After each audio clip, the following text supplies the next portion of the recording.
Hello Internet, and in this video we are going to be talking about batch painting.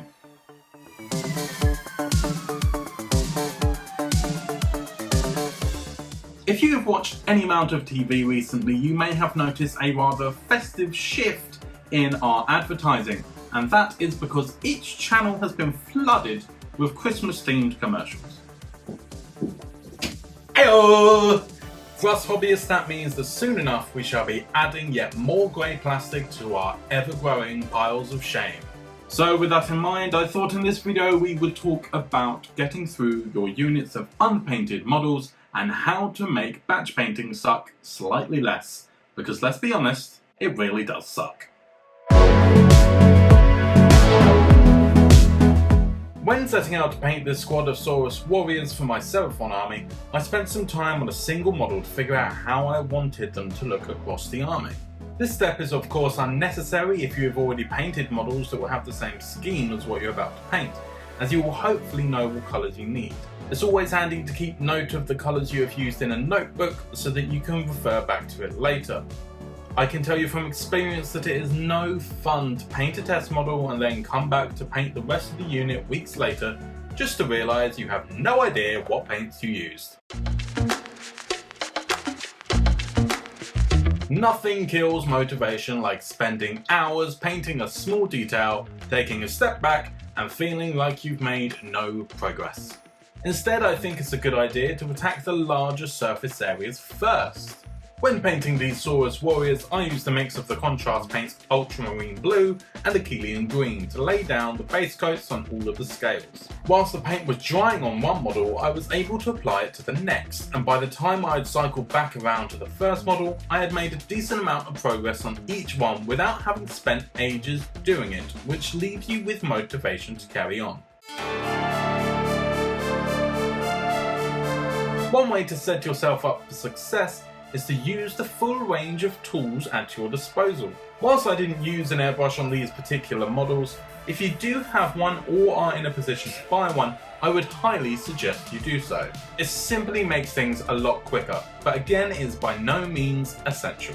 Contrast or speed paints can also be a great way to get base coats with a bit of variation rather quickly and shouldn't be underestimated.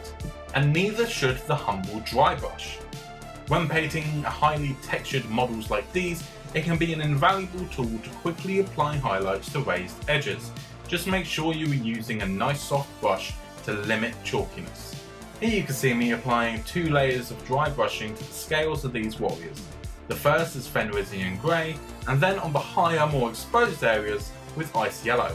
Another super useful tool is a standard hairdryer. Having one of these on hand can really help you not have to wait around for the paint to dry. I painted the skin of these models with a couple of layers of Lowen Forest, followed by a 50-50 mix of Lowen Forest and Fenrisian Grey. Having the hairdryer meant I could dry the base coat in order to apply a second layer, as the paint was quite thin, quicker than letting it dry naturally, meaning I could get on with highlighting sooner. There is absolutely no harm in using metallic paints on your weapons and buckles. Although the internet may be showing us images of gorgeous non-metallic metals, using metallic paints when batch painting will cut time down massively, and you can still get a good result with tonal variation if you think about the application. I knew when painting the shields of these Seraphon that I wanted them to be a bright gold colour, but that I didn't want them to look flat. To base coat all the gold areas, I mixed gunmetal silver from Vallejo with Retributor armour from Citadel. Mixing these colours gave me a nice dull gold colour that I could use for my base. Meanwhile, all the silver areas were base coated using the gunmetal silver.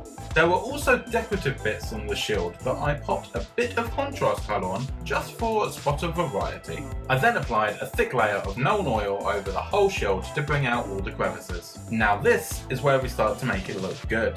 Once that had dried, I applied another 2 thick layers of known oil to the bottom half of the shields, using water at the top to blend it into the rest of the surface. Doing this meant that the bottom of the shields became heavily tinted, which added a lot of contrast to what would otherwise be a really flat appearing gold.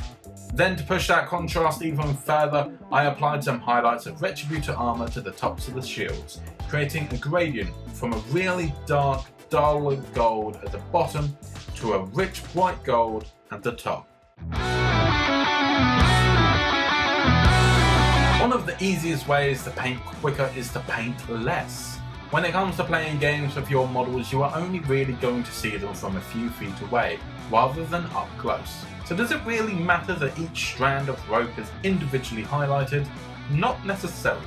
These kind of details are great for really making a model pop, but if you want to get a unit on the table, maybe just save these details for your character. Instead, you should prioritize the areas that you want to draw attention to on your models, so you don't spend years painting 5 men. When painting the leather areas on these guys, I kept it simple, as I wanted the face and shield to be the main focal points. All I did was base coat the leathers and ropes with Rhinoxide, then do select highlights with a mix of Rhinoxide and Steel Legion Drab. On the heads, however, I was a bit more extravagant. Not only did I make sure to paint the teeth with Scrag Brown and Ice Yellow, but I also painted the tongue and eyes. Having a few varying colours in one area like this draws your eyes as a viewer. To take it a step further and make the unit more personal, I added little patterns in pastel and green and dry brush with Ice Yellow on their head crests. This helped break up the blue of the scales. Simply putting limits on how far you will push the model will help you complete it and move on to the next project. Before we get on to our last step, I would just like to share the fact that... Oh no, that can't be right. I can't share that, that's awful. At the time of recording this video, only 4.2% of you guys that watch the videos are subscribed to my channel. So if you like my videos and wouldn't mind seeing them turn up in your subscription feed, why not hit the subscribe button and help me hit the 1,000 subscriber goal I have for the end of the year, and let me feel a little less embarrassed by these statistics. Batch painting is a slog. It doesn't matter how many things you do to improve the actual painting experience, at some point it's going to feel slow and like you aren't making much progress. This is why I always listen to podcasts or have YouTube videos running whilst I paint. Once you've been doing an assembly line of minis for a while, the painting becomes easier and you can start to concentrate on other things simultaneously, which can help push you along. Try to find the joy in the process so that it is not too much of a chore. Otherwise, if it feels more like a task, you are creating a barrier for yourself to completing the project. Also, one of the most important things to remember about this is that models look a lot more impressive as a large group. So periods of hard work like this to complete 10 models will help your characters shine and be a big contribution towards a great looking army. Thank you so much for watching, and until next time, I'll see you later.